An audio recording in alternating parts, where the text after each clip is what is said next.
Dios les bendiga, queridos hermanos, en este segundo encuentro de esta clase de historia y gobierno y doctrina de la Iglesia de Dios la Profecía.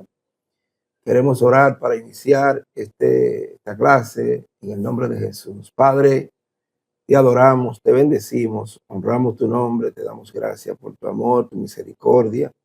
Gracias por ayudarnos, Señor, a tener este encuentro con esta materia para poder, Señor, seguir avanzando en el conocimiento, en la gratitud, en la gracia, Padre, para seguir, Padre, adorándote, bendiciéndote y dándote gloria siempre. Ayúdanos, Señor, a abrir nuestro entendimiento, nuestra iluminación. Permite, de Dios, que podamos entender, comprender y poner en obra y práctica, Señor, lo que hemos aprendido. Gracias te damos, Señor, en el nombre de Jesús. Amén. Gloria a Dios. Pues bien, mis amados hermanos, queremos continuar con esta segunda unidad, esta materia, la búsqueda de una verdad mayor. Queremos pues iniciar con esta presentación y que podamos darle seguimiento a la historia de la iglesia de una manera clara, precisa y con un mayor entendimiento de lo que es nuestra iglesia. Vamos a buscar la verdad mayor de acuerdo a las fuentes de nuestra historia y los inicios de la misma en el año 1884, en ese periodo hasta 1902, sus orígenes y las divisiones y los conflictos que ha tenido, de manera que podamos darle continuidad y entender cuál es la historia de nuestra iglesia. Eh, por todas surgieron inicialmente algunos conflictos que pues, ocasionaron que la iglesia tuviera diferentes nombres, pero con un fundamento bíblico basado en la verdad, en la santidad y en el amor. Tenemos un contexto histórico que inicia con la guerra civil del año 1861 al 65, lo cual los Estados Unidos enfrentaron una situación de conflicto bélico entre el norte y el sur, es decir, los confederados contra los nacionalistas del sur con el norte, donde fue elegido presidente de los Estados Unidos a Abraham Lincoln, el cual pues asumió el rol en este conflicto en contra de la esclavitud. Esta guerra fue ganada por los nacionalistas, en la cual la esclavitud fue abolida, y esto tuvo como consecuencia una revolución industrial, en la cual se descubrieron, se hicieron los nuevos ferrocarriles, nuevos acontecimientos industriales, que provocó que sirviera para que la iglesia tomara como base esos nuevos esos nuevos acontecimientos del ferrocarril y que se pueda movilizar el evangelismo a nivel de los diferentes pueblos. De tal manera que eso provocó que desde el 1884 Richard Spalding, hijo del anciano Bautista, era un ministro bautista destacado y valiente. Desde esa fecha había intentado traer ciertas reformas a la iglesia local donde era miembro de la iglesia misionera. Cuando sus peticiones eran denegadas por la congregación local, R. G. Spalding sintió que tenía que actuar. El 19 de agosto de 1886 formó, junto a 8 personas, la Unión Cristiana en el condado de Montmorency. Spalding, la Unión Cristiana, tuvo 4 premisas, 3 principales, luego se añadió la cuarta, el 19 de agosto de 1886.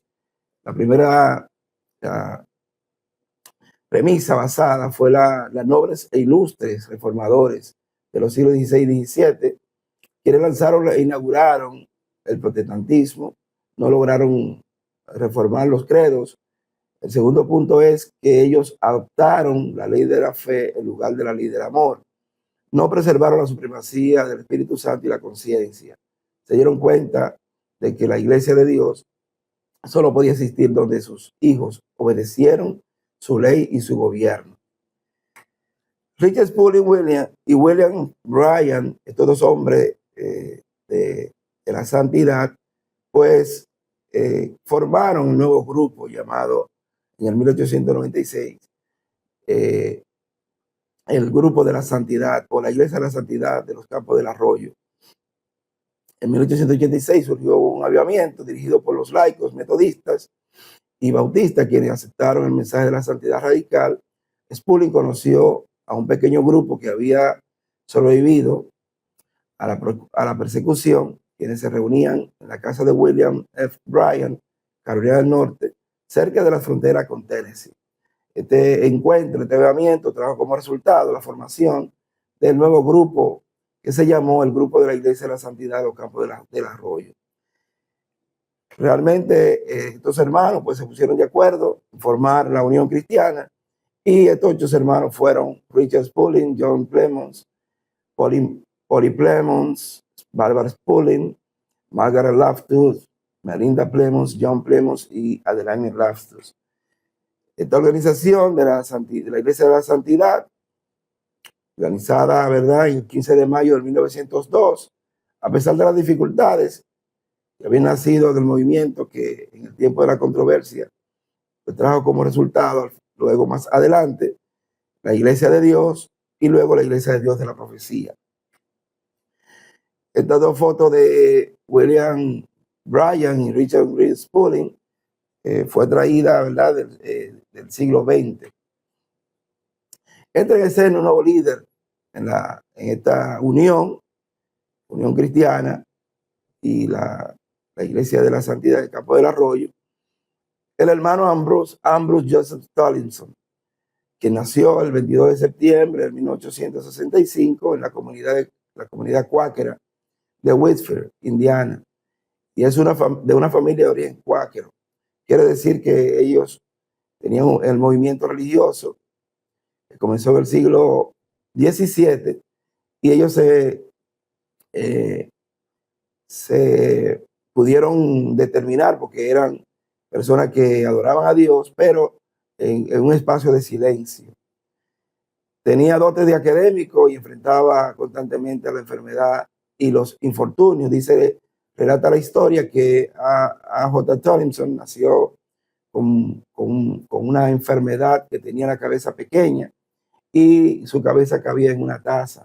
Su madre, pues ya desesperada por tanta mala noche y problemas de salud que tenía su hijo, pues oró a Dios y le dijo que Padre, si no lo va a sanar para que él sea un hombre que tenga un propósito, objetivo en la vida, pues mejor llévatelo, o si tiene un propósito en la vida, pues déjalo vivir. Eso fue una oración de fe que tuvo su madre, y así pues él pudo vivir y resistir.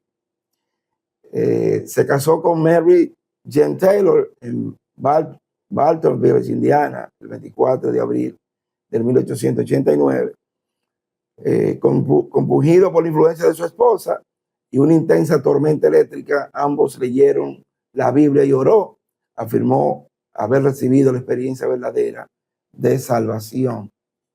De la foto de A.J. Tollinson, donde está allá en los campos del bosque, podemos verla. Era un hombre de oración, un hombre devoto a Dios, y era un hombre consagrado a la palabra de Dios.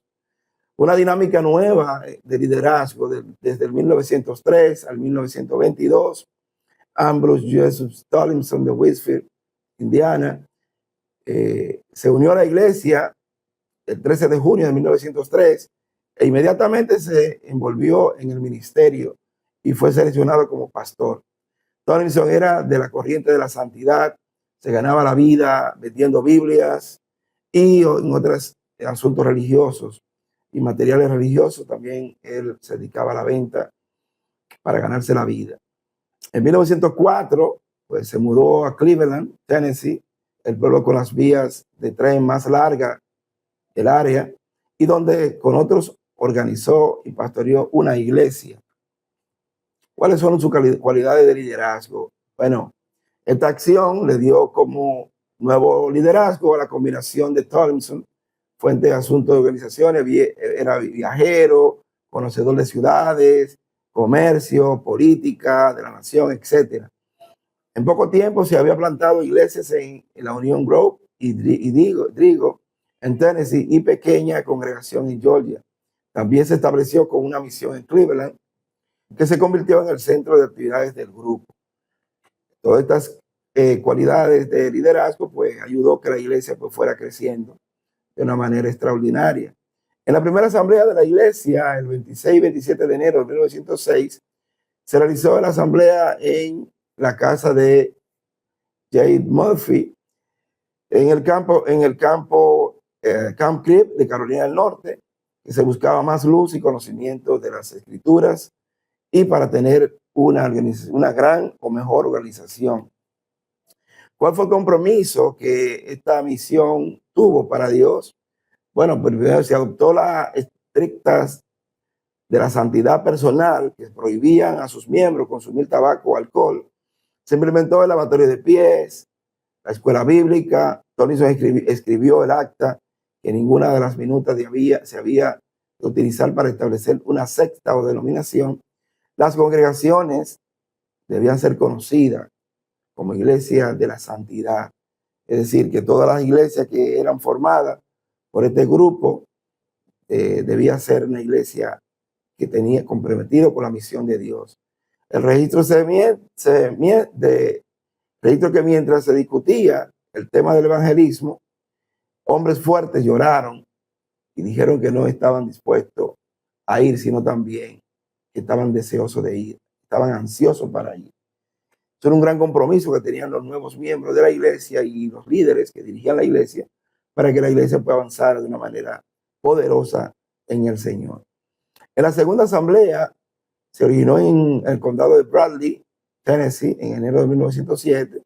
Aquí se eligió el nombre de Iglesia de Dios, dado que era un nombre que estaba en la Biblia. Es decir, que el nombre de la Iglesia de Dios fue producto de una decisión la cual motivó a los primeros líderes de la iglesia a que tomaran ese nombre como Iglesia de Dios, como nombre bíblico. Bendito sea el nombre del Señor. En la tercera asamblea general fue realizada y el ministro Gastón Bárbaros Cashwell, un predicador de Carolina del Norte, de la Iglesia Pentecostal de la Santidad, fue invitado a esta asamblea en el 1908 en Cleveland, pero Cashwell, cuando llegó a la asamblea, estaba oficialmente clausurada. Sin embargo, se le dio la oportunidad de que él pues pudiera predicar y pudiera dar un avivamiento especial para que el hermano A.J. Tomlinson fuera bautizado. Fue una obra de Dios. Dios motivó a invitar a este hombre para esta asamblea para que fuera alcanzado con poder y gloria nuestro hermano A.J. Tomlinson, quien luego de haber sido ministrado por Cashwell, mientras predicaba, pues el Espíritu Santo lo tomó y él cayó al suelo de rodillas detrás del púlpito, debajo de una silla, pues habló 10 nuevas lenguas, una tras de otras. Mientras hablaba en lengua, el Señor le mostraba las ciudades, los lugares, los países donde la iglesia debía de ser predicada y ser alcanzada. Fue una obra victoriosa, una obra milagrosa del Espíritu Santo, en la cual se habló aquí en lenguas. Sabemos que hablar en lengua es glosolalia y también xenoglosia, que significa hablar idiomas extraños o lenguas extrañas, en la cual la persona que habla no le puede entender. Sin embargo, hay personas que sí la pueden entender con el don de interpretación de lenguas. Alcanzaron otro territorio a través de este avivamiento, de este impacto poderoso del Espíritu Santo, además de expandirse a los Estados Unidos, pues en el 1910 llegó a las Bahamas a través de un contacto que el hermano J. Tomlinson y el grupo de hermanos pues lograron captar la atención y llegaron a las Bahamas, un contacto hecho en la Florida. Una nueva experiencia pentecostal que provocó que esa experiencia pentecostal, que la iglesia pues en cada evento, en cada encuentro, en cada avivamiento estaba presente el Espíritu Santo. En el 1909 la iglesia había ganado una gran parte del norte de Cleveland, producto de ese gran avivamiento pentecostal. El Espíritu Santo había llegado a ese lugar y encontró a los hermanos para que tuvieran una experiencia poderosa en el Señor. El poderoso ejército en la tierra, la iglesia de Dios comenzó a moverse como un ejército poderoso en la tierra. Para el 1910 contaba ya con aproximadamente 1,005 miembros registrados en 27 iglesias. Es decir que de 8 personas ya vemos como ya la iglesia del 1903 al 1910 en 7 años había alcanzado ya de 8 a 1,005 miembros, es decir, casi 995 miembros alcanzados en apenas 7 años. Una gran victoria, hermano, lo que hace el Espíritu Santo del Señor. Bendito sea el nombre del Señor. La campaña evangelística en las Bahamas, Spurling y Tomlinson eran estudiantes de Biblia e historia cristiana, siendo Tomlinson el más leído, el escritor y componía, ¿verdad? Hacía composiciones, además era aventurero. Tomlinson condujo su primera campaña internacional en febrero de 1911 en las Bahamas, donde allí se predicó el Evangelio del Señor, alcanzando vidas para Cristo.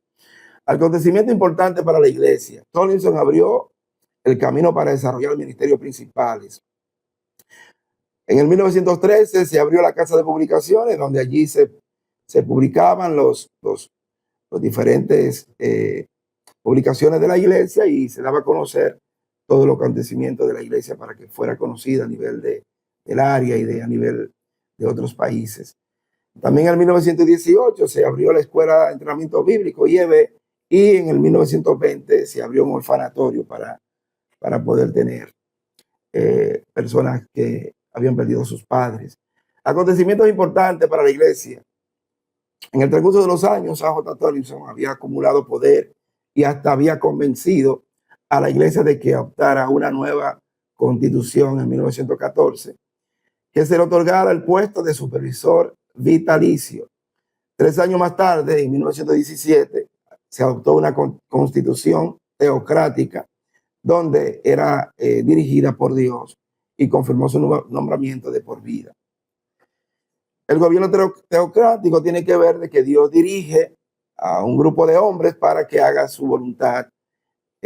Podía mantener esta premisa y probó ser más difícil al crecer el concepto de la organización y sus cuerpos de desarrollo mayoritario. Es decir, que este concepto, pues la iglesia pues se formó de una manera donde Dios dirigía a la iglesia y pues los hermanos pues se dejaban de guiar del gobierno teocrático en las diferentes reuniones y convenciones que se hacían. Plan para alcanzar la gente de habla hispana. Había un plan estratégico destinado para alcanzar a los hermanos, a los no cristianos de habla hispana de otras naciones que no sean los Estados Unidos, de tal manera de que se pudiera alcanzar gente que hablaba otro idioma que no sea el idioma inglés. Se trató el asunto de la gente de color, es decir, que también en la asamblea de 1922 se habló de nuestra gente de color, es decir, que debía de buscarse no la exclusión, sino la unión entre los hermanos de las diferentes razas. No importa el color, no importa el lugar de nacimiento, sino que cada persona era un alma para Cristo, un alma de Dios. Un crecimiento fenomenal, la amplia visión de Tomlinson, su infalible celo, su gran cooperación y espíritu evangelístico que prevaleció entre el liderazgo, resultó un crecimiento fenomenal a través de ese impacto pentecostal que tuvo cuando el hermano Cashwell oró por él y fue impactado por el Espíritu Santo. Eso fue un gran impacto que tuvo el hermano Tomlinson en la iglesia y así pues pudo crecer de una manera exponencial, una manera poderosa. El crecimiento cualitativo y cuantitativo, las minutas de asamblea de 1922 reflejaron una membresía de 21.076 miembros, personas en 666 iglesias y casi 1000 ministros ordenados en 30 estados, las Bahamas, China y Jamaica. El valor de la propiedad en ese momento era cerca de alrededor de $430,000. La insatisfacción en el liderato de Tomlinson. A pesar del gran avivamiento y el crecimiento que tuvo la iglesia, en 1922 se presentó una insatisfacción porque por una supuesta acusación de malversación de fondos, Tomlinson se enfrentó a un consejo de ancianos dirigido por E.S. Llewellyn y Flavius Joseph Lee, los cuales pues en esa asamblea, pues en ese consejo, pues Tomlinson tuvo que renunciar a su cargo. Sin embargo, grandes estudios, avances, investigaciones, auditoría, determinó de que esas acusaciones no tuvieron el impacto real, sino que en muchos concilios, en muchos lugares, pues hay uso de fondos en la cual pues hay cuestionamiento. Vemos que al final de su jornada, en investigaciones, auditorías, se determinó que el hermano Tomlinson era un hombre íntegro. Eso lo dice también el libro de Simon Sinek, El siglo del Espíritu Santo. Juicio eclesiástico. El Consejo de Ancianos removió a su cargo al supervisor general a J. Tomlinson en Bradley, Tennessee, en 1923, donde se retiró de la iglesia con sus seguidores. Organizaron otra denominación como Iglesia de Dios. Hubo un conflicto en el correo, en la cual cuando llegaban las donaciones a la iglesia, pues no se sabía cuál iglesia debía llevar los fondos porque tenía el mismo nombre. Entonces en el correo, cuando llegaban, no sabían cómo hacerlo. Entonces eso trajo como consecuencia que la Corte Suprema de Tennessee tuvo la decisión final de que a la iglesia se le llamara Iglesia de Dios de Tomlinson, para así diferenciarla en asuntos de negocios, pero en asunto interno era llamada Iglesia de Dios normalmente. Una transformación pentecostal en la cual trajo como resultado un crecimiento exponencial cuando el hermano J. Tomlinson pues recibió el bautismo del Espíritu Santo, como habíamos dicho en la asamblea del 1908. El Espíritu Santo bautiza a J. Tomlinson y le da un gran avivamiento, y esto trajo como resultado grande crecimiento en Centroamérica, en territorio, en otros lugares donde el Espíritu Santo llevó a Tomlinson, a América, a Europa, a Asia. El Espíritu Santo llevó a J. Tomlinson a ir a diferentes lugares en visión de alcanzar a los perdidos. Es un gran avivamiento, un gran impacto del Espíritu Santo, la cual hace que a J. Tomlinson pueda forjar en su mente que el Evangelio debe ser llegado a todas las naciones. Gloria al nombre del Señor. El Espíritu Santo lleva a J. Tomlinson a diferentes lugares en visión. Pues como decíamos más anteriormente, fue llevado a Chile, fue llevado a la Patagonia, fue llevado a Rusia, fue llevado a Sudamérica, México, a muchos países donde el Espíritu Santo, mientras hablaba en lengua, él veía esos lugares donde se necesitaba que sea predicado y alcanzado para que el Evangelio sea llegado a esos lugares. El Espíritu Santo lleva a Tomlinson, ¿verdad?, a África, Patagonia, y también donde vio sufrimiento similar, puso un sentimiento similar a lo que tuvo Jesucristo en el monte Calvario. Nunca podré describir la horrenda agonía que sentí en mi cuerpo cuando él pensaba en esos lugares que el Evangelio no había llegado, que necesitaba un avivamiento, y él pensaba que el Evangelio debía llegar a esos lugares de una manera poderosa, de una manera impactante, para que sí, la salvación de las personas, de las vidas, puedan llegar y que el Evangelio pueda ser alcanzada. Bendito sea el nombre del Señor. Tras cada paroxismo de sufrimiento vino el lenguaje.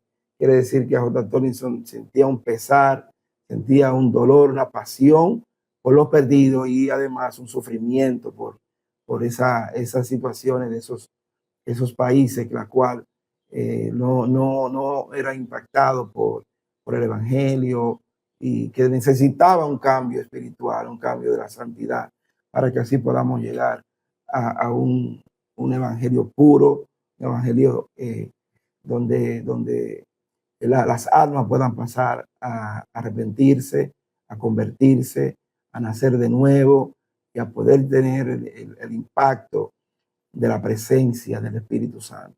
El Espíritu Santo, hermano, es el guía, es quien dirige la iglesia, es quien pues forja la iglesia, la instruye, la capacita.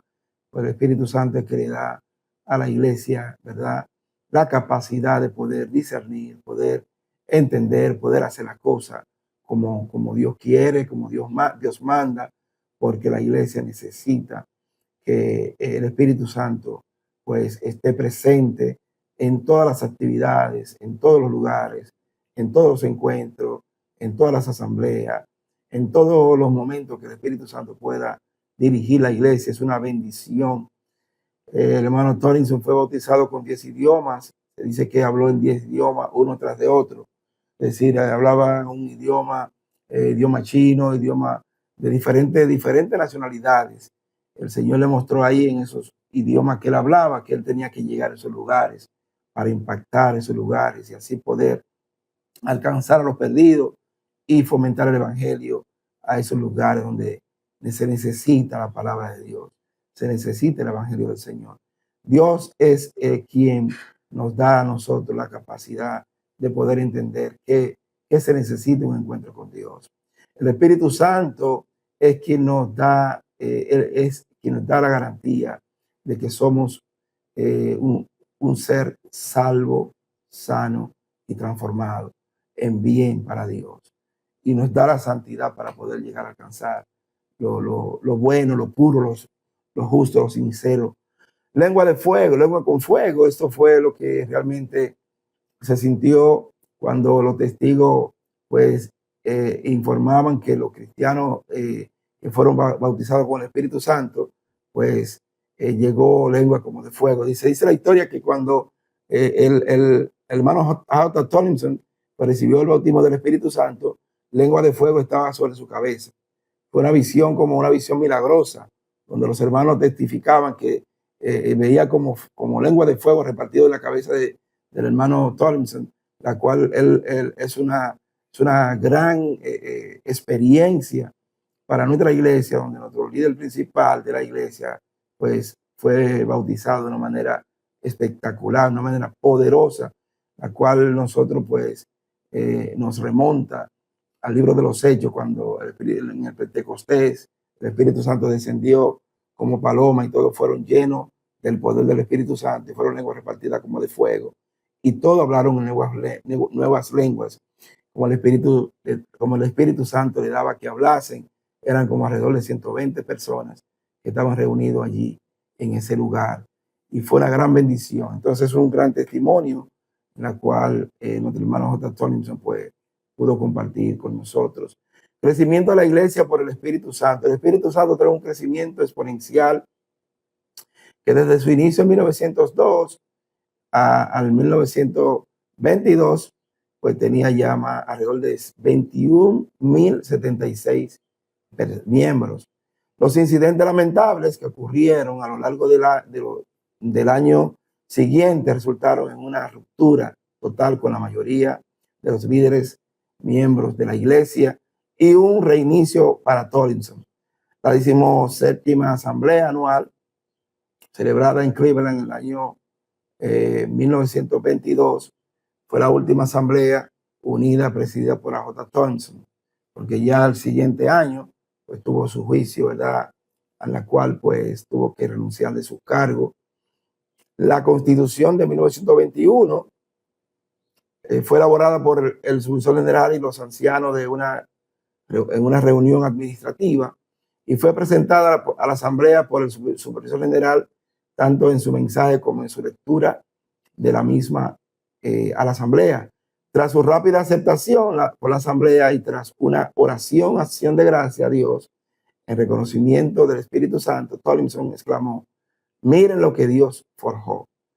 Tras 9 meses desgarradores, halló en su implementación que era pesada tanto a la iglesia como a su oficina, y llegó a la conclusión de que se había cometido un error grave al apartarse del gobierno bíblico.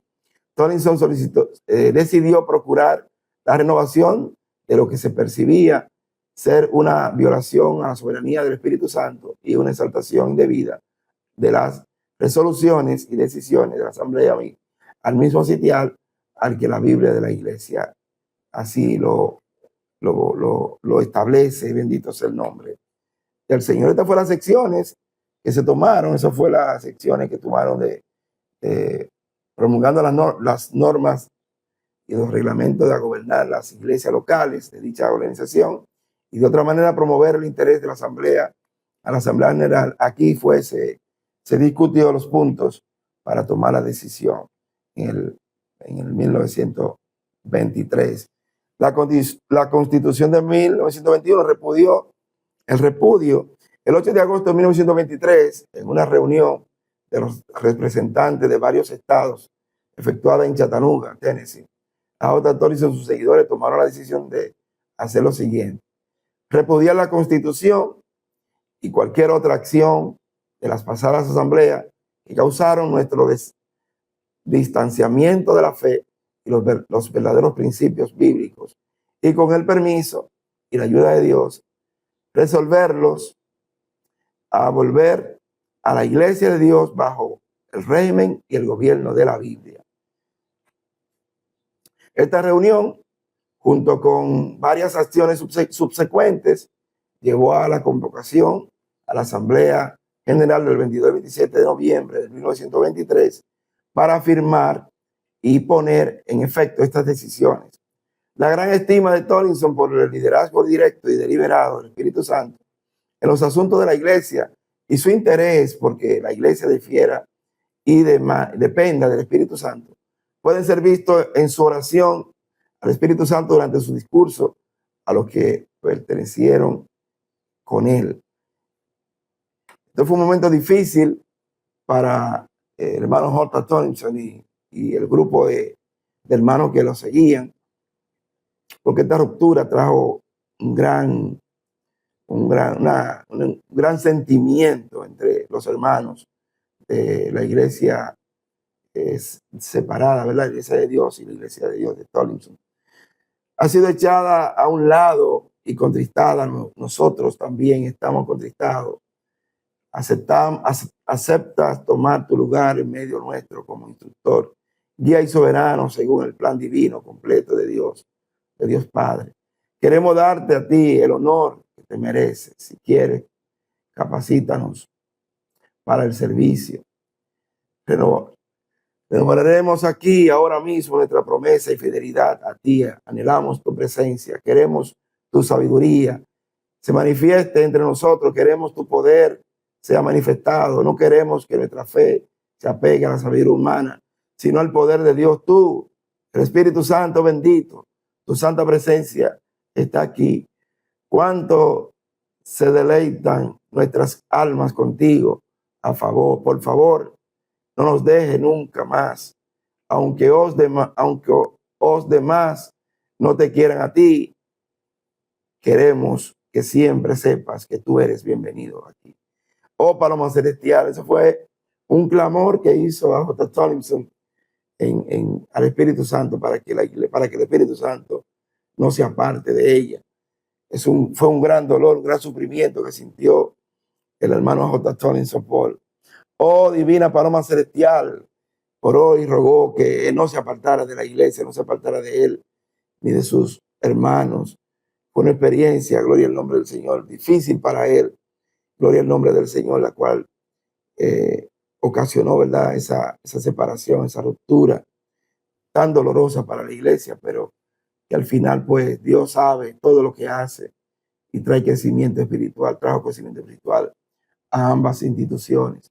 No solo la experiencia pentecostal del 1908 que tuvo a J. Tomlinson, no solo transformó su vida y su familia, sino también que la institución de la iglesia lideró hasta el 1922, lo ayudó a poder dirigir la iglesia hasta ese tiempo.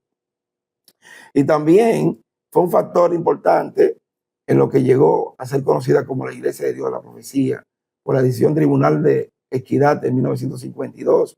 La oración que hizo Tomlinson al Espíritu Santo en calidad de líder de la iglesia cimentó la obra firmemente sobre el principio doble de la Biblia como palabra de Dios, el Espíritu Santo como intérprete de la palabra de Dios y maestro, guía y director de la iglesia. Estos dos puntos importantes, pues, hizo que la iglesia tomara como base la Biblia como su regla de fe, práctica, gobierno y disciplina, el Nuevo Testamento, ¿verdad? Como su única regla de fe, práctica, gobierno y disciplina. Y andar a la luz de su mejor conocimiento y habilidad.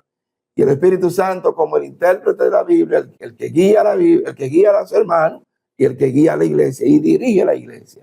Quiere decir que el Espíritu Santo es el dueño de la iglesia. Bendito sea el nombre del Señor.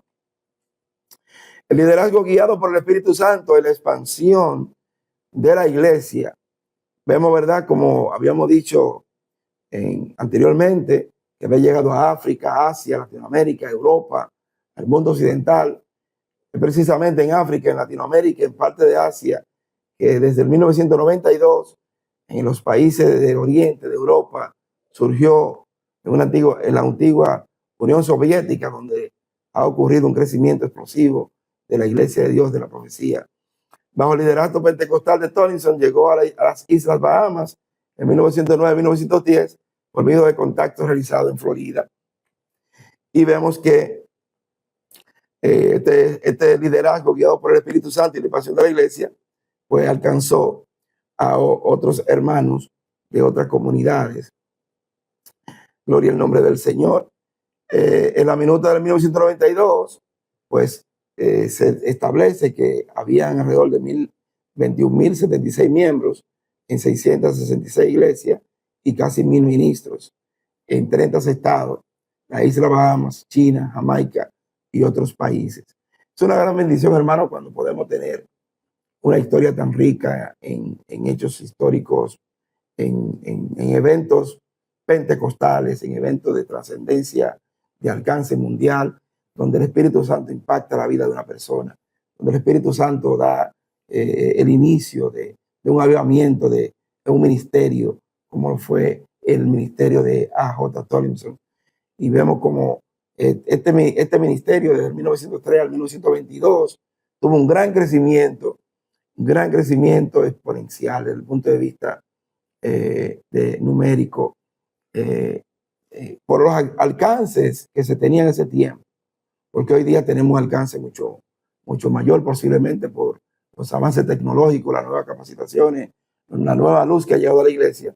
Pero en ese momento, mientras el hermano Tomlinson, pues, en ese momento donde no había tanta tecnología, tanto mecanismo de evangelismo, tanto mecanismo de predicar y evangelizar a los perdidos, el hermano J. Tomlinson pudo tener un alcance bien grande en estos 19 años de ministerio evangelístico, 1910, 1903 a 1922.